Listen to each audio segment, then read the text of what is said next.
My phone buzzed with another vendor confirmation as I reviewed the final invoice details for tonight's event.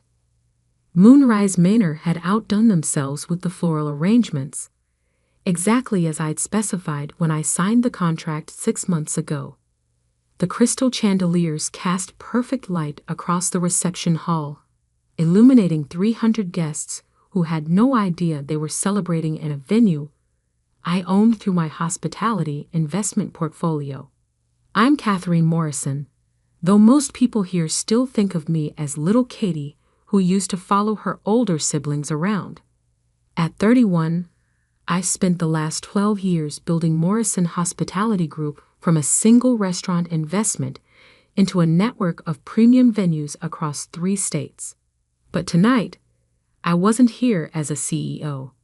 I was here as family, watching my cousin Derek marry his college sweetheart in what everyone assumed was just another expensive wedding venue. The irony wasn't lost on me.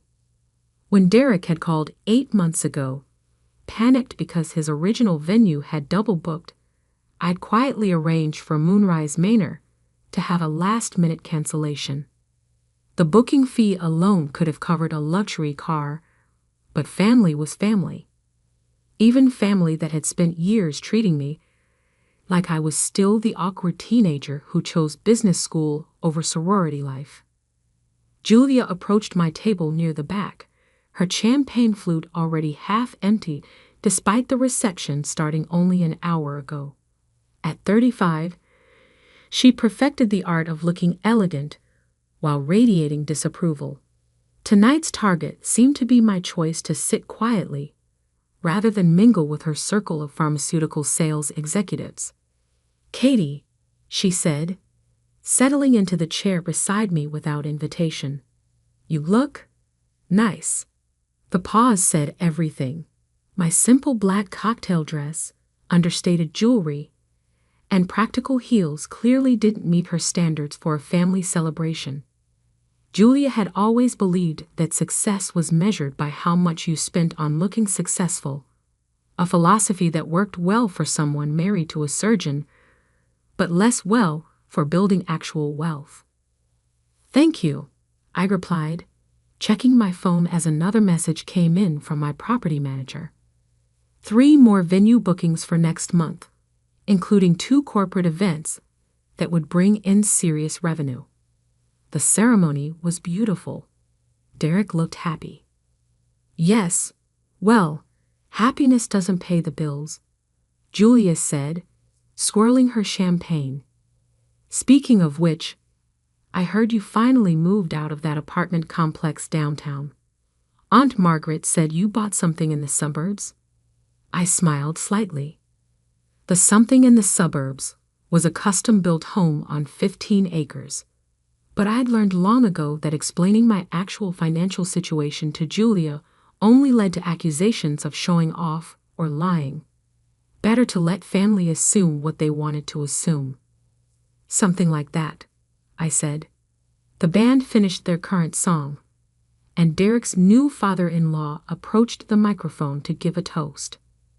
Robert Chen had made his fortune in tech startups, and his speech was polished, warm, and mercifully brief. As applause filled the room, I noticed Julia checking her phone, probably coordinating with our mother about something. Mom had been unusually quiet tonight, which typically meant she was planning something.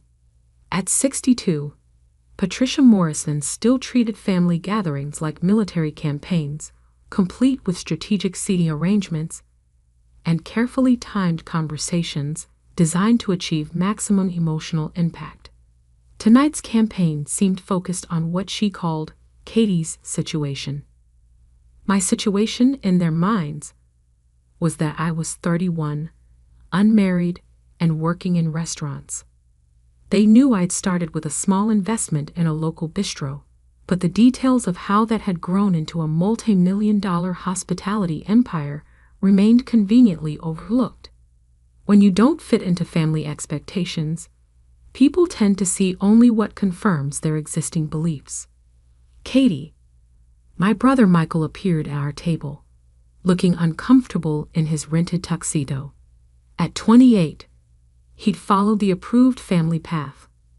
Law school, corporate job, marriage to another lawyer, house in the right neighborhood. Mom wants to talk to you after the cake cutting.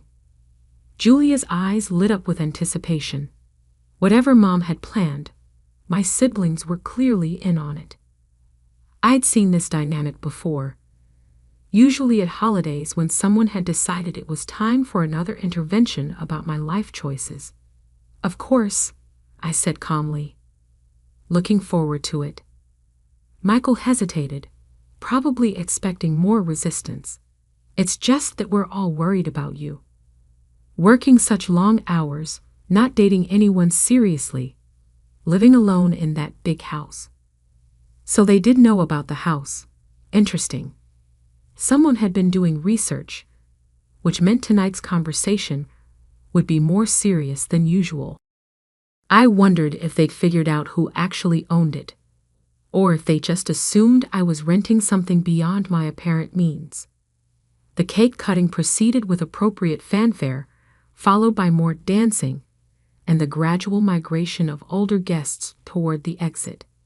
By 10 o'clock, only about half the original crowd remained, mostly Derek's college friends and our extended family. Julia had switched from champagne to wine, which usually meant her filter was about to disappear entirely. I was reviewing emails when the music suddenly stopped. Julia stood near the band's setup, holding the wireless microphone with the confidence of someone who'd consumed just enough alcohol to believe everyone wanted to hear her thoughts. "Excuse me, everyone," she called out, her voice carrying clearly across the reception hall. "I know this is Derek and Amanda's special day, but I think it's important that we talk about what family really means." A murmur of confusion rippled through the remaining guests. Derek looked mortified. Amanda's parents exchanged concerned glances. This wasn't part of the planned program. "Family means supporting each other," Julia continued, swaying slightly. "Family means being honest about our shortcomings. And sometimes, family means acknowledging that some people here don't deserve to celebrate with real family." She was looking directly at me. Some people who've forgotten where they come from, who think they're better than everyone else because they bought a big house they can't actually afford, who sit in the back row like they don't belong here. The temperature in the room seemed to drop 10 degrees. Conversations died. Even the catering staff stopped moving. 200 people were now staring at me, waiting to see how I'd respond to being publicly humiliated at my cousin's wedding. I stood slowly, smoothing my dress, and walked calmly toward the back of the room. Not toward Julia, not toward the microphone, but toward the service area where I could make a phone call in relative privacy. My hands remained steady as I scrolled through my contacts, finding the number I needed. "Robert," I said when he answered on the second ring. "Sorry to bother you so late, but could you come to Moonrise Manor? There's a situation with one of the guests that requires the owner's attention." "On my way, boss," Robert Martinez replied. He'd been managing Moonrise Manor for 3 years. Ever since I'd acquired the property and renovated it into the area's premier wedding venue. "Everything okay? Just need you to clarify some things for the guests. 5 minutes?" 3 minutes. I was in the office reviewing tomorrow's setup. I ended the call and returned to my table, where Julia was now explaining to the crowd how disappointed our parents were in my life choices, how I'd wasted my education, how I was embarrassing the family name, how my selfish decisions affected everyone who cared about me. Mom had joined her near the microphone, nodding along with appropriate maternal concern. Michael stood nearby, ready to provide backup support. Even some of our cousins were nodding, probably thinking about their own successful careers and stable relationships. 3 minutes later, Robert entered through the main doors. his suit impeccable despite the late hour. He surveyed the scene quickly, taking in Julia's impromptu speech and the awkward audience, then walked directly to me. "Ms. Morrison," he said, his voice carrying clearly across the now silent room. "I got here as quickly as I could. How can I help?" The effect was immediate and total. Every conversation stopped. Julia's voice trailed off mid-sentence. The microphone slipped slightly in her hand as she processed what she just heard. "Thank you for coming, Robert," I said, standing to greet him. "I was hoping you could clarify something for our guests about the venue policies." "Of course, boss. What do you need?" That second "boss" hit the room like a physical force. Julia's face went from flushed to pale in approximately 3 seconds. Mom's expression shifted from concern to confused to something approaching horror as the implications became clear. "Actually," I said, looking around at my family's stunned faces, "I think the clarification can wait. Why don't you go ahead and prepare tomorrow's setup? I'll handle things here." Robert nodded professionally. "Let me know if you need anything else. The night security team is already in place, and I'll be in the office until midnight finishing the quarterly reports." As he left, the silence in the room became deafening. Julia still held the microphone, but no words were coming out. Derek and Amanda stood frozen by their cake table, probably wondering if their wedding reception had just turned into a family catastrophe. I walked slowly back toward the front of the room, my heels clicking against the marble floor that I'd personally selected during the renovation. Past the crystal chandeliers I'd chosen, past the custom millwork I'd commissioned, past family members who were beginning to understand that the little sister they'd been pitying owned the ground they were standing on. "Julia," I said gently, extending my hand, "can I have the microphone back?"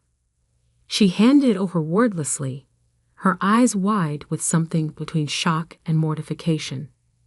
I looked out at the crowd, taking in the faces of relatives who'd spent years assuming I was struggling, friends who'd heard Julia's speech, and were now recalculating everything they thought they knew about family dynamics.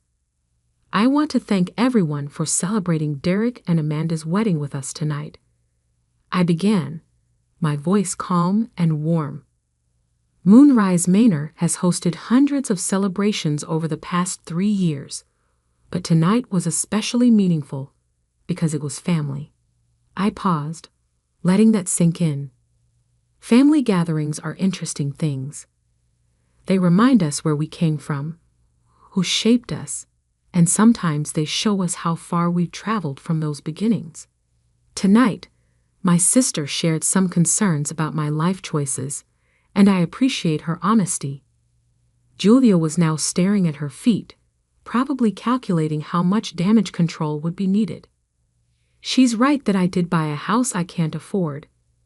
The mortgage payment is 0 because I paid cash. She's also right that I work long hours in restaurants.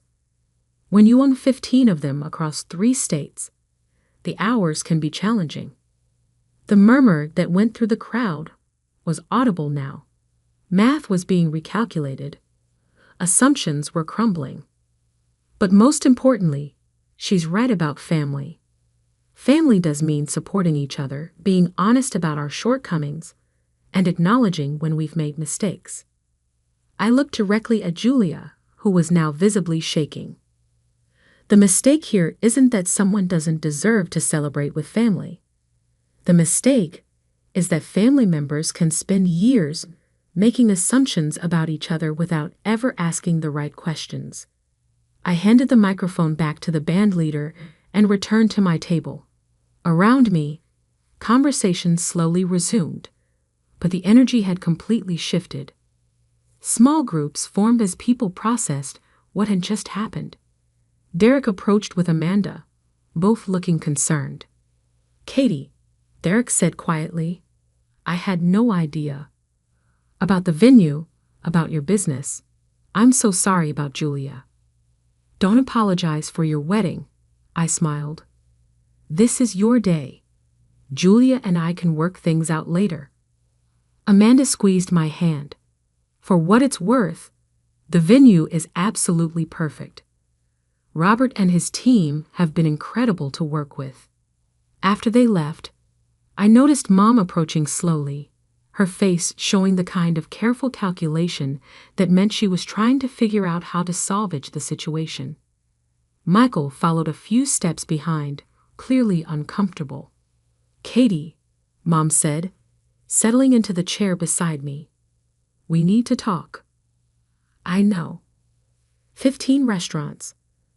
Really? 17, actually. I just closed on 2 more properties last week. She absorbed this information, probably running through years of family conversations where she'd expressed concern about my career prospects. Why didn't you tell us? I considered several responses, all of them true, because you never asked, because you'd already decided what my life looked like, because every time I tried to share good news, someone changed the subject to when I was getting married. Because I learned early that success makes some people uncomfortable, I said instead, it was easier to let you assume what you wanted to assume. Michael finally joined us, looking like he wanted to disappear entirely. I called the office this week, he said quietly, to check on some real estate investments. Morrison Hospitality Group came up in the search. I know. My assistant mentioned that someone with our last name had been asking questions. Your assistant said you were in Europe, finalizing acquisition deals. London and Paris, 2 boutique hotels that came on the market. I got back yesterday. The weight of their assumptions was becoming clear. While they'd been worrying about my financial stability, I'd been building an international portfolio. While they'd been planning interventions about my life choices, I'd been making decisions that affected hundreds of employees across multiple countries. Katie, Mom said carefully, I think we owe you an apology. You don't owe me anything, but you might want to think about how you talk to people before understanding their situations. Julia appeared at our table, having apparently worked up the courage to face the aftermath of her speech. Her earlier confidence had been replaced by something approaching devastation. Katie, I don't know what to say. You don't need to say anything tonight. This is Derek's wedding. Let's focus on that. But I humiliated you in front of everyone. You humiliated yourself, Julia. I'm fine. She sat down heavily, probably realizing that her public critique of my life had backfired spectacularly. The sister she'd been pitying was now revealed as the most successful person in the room, and everyone had witnessed the reversal. How long have you owned this place? 3 years. I bought it when the previous owners were struggling with debt. Robert's been managing it since then. And you arranged for Derek to book it? I may have influenced the availability. The reception was winding down now, with most guests having departed during the family drama.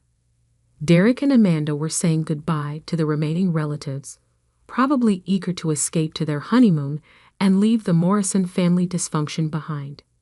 As the evening ended, I found myself standing alone in the empty reception hall, watching the catering staff clean up under Robert's supervision. The crystal chandeliers still cast perfect light, the flowers still looked stunning, and the marble floor still gleamed. But the atmosphere had completely changed. My phone buzzed with a text from Derek. Thank you for everything.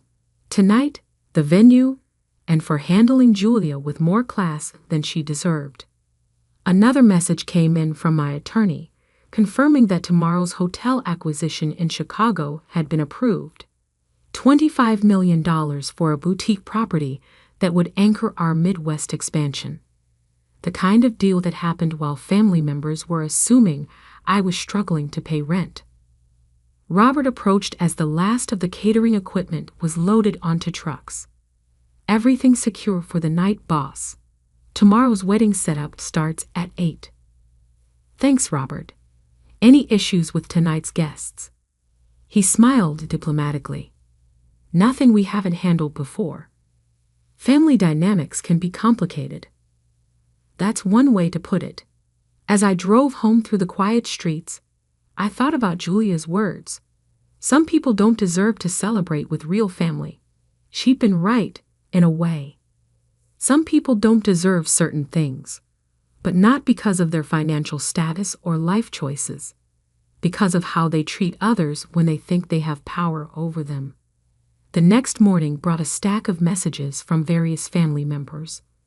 Apologies, explanations, requests for coffee meetings to clear the air. Julia had apparently spent the night calling relatives to explain her side of the story, which only made things worse as people realized how badly she'd misjudged the situation. Mom's message was the most direct. Can we please have lunch this week? I think we have a lot to discuss.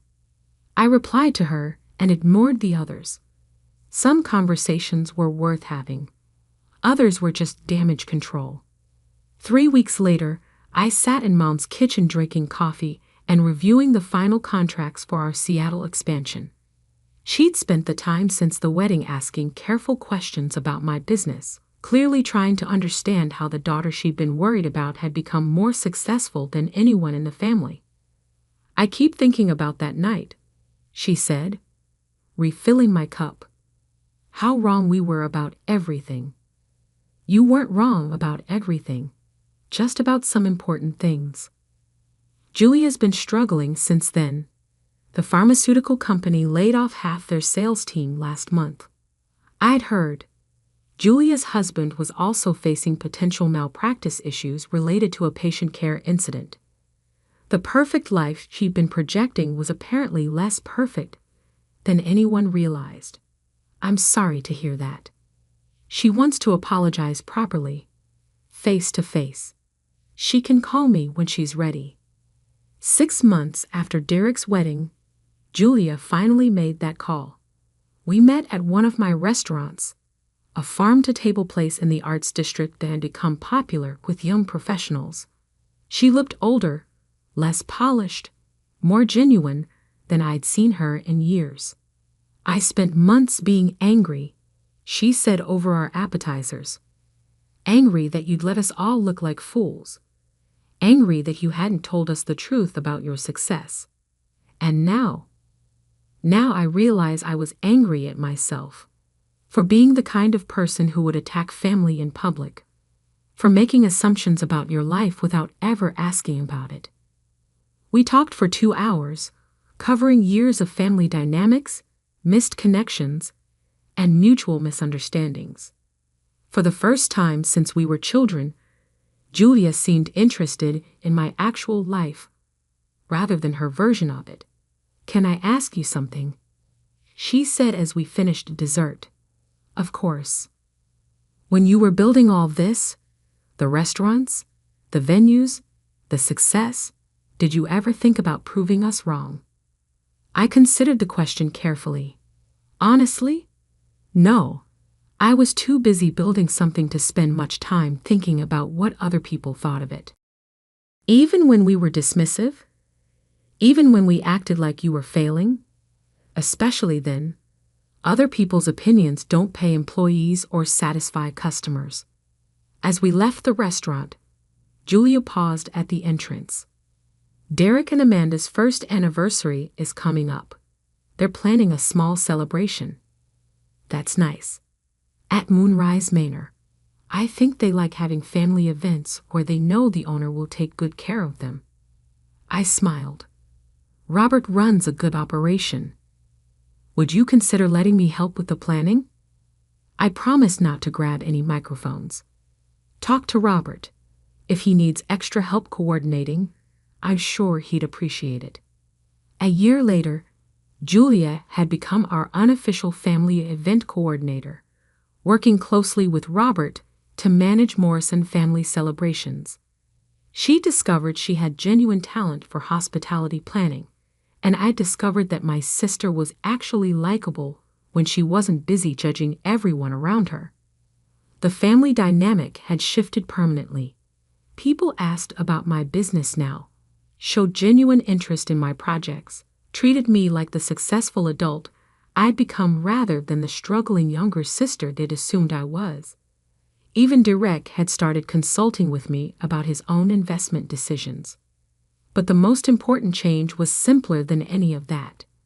When I walked into family gatherings now, I wasn't the person who didn't deserve to be there. I was the person who made sure everyone else had a place to belong. Success isn't just about building wealth or acquiring properties. It's about building the kind of life where you can be generous with others, even when they haven't been generous with you. It's about having the confidence to remain calm when people attack you publicly, because you know who you are and what you've accomplished. And sometimes, it's about owning the venue where your family finally learns to see you clearly.